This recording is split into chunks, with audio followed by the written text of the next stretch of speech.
اول شی آدابو کې هغه خالص نیت دی. پکار دی چې ته زیارت ته چې خلوص سره لاړ شي، خالصتاً لاړ شي، اهل بیتو معرفاتو اهل بیتو عقیدات وجې نه ته لاړ شي. دغه کسه چې ته کله چې یا څه خلوص درکې دی که نه صرف زیارت مقصد دی که نه مثال در کوم دې کې بیا انسان څه سپریږي ګوډي کې نو ایثار ورکې وي، جذبه ورکې وي. سفر کې خصوصاً هغه بیا سفر کې چا سره جنګ جګړې نه کوي، ازار و اذیت څوک نه کوي.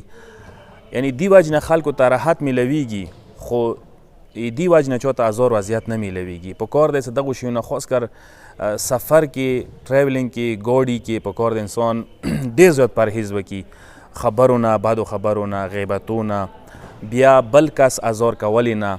ایمو اکثر زه به تاسو ته یوه خبره وکړم خفه نه شو، کله سپریږو دغه ځای نه زیارت ته ځو ګاډي کې سپریږو دغه ځای نه مو اختلاف ور شروع کیږي، بیکو کې د ولې باندې، سمنو کې د ولې باندې، سیټ باندې، نستی باندې، مختلفو شیو باندې.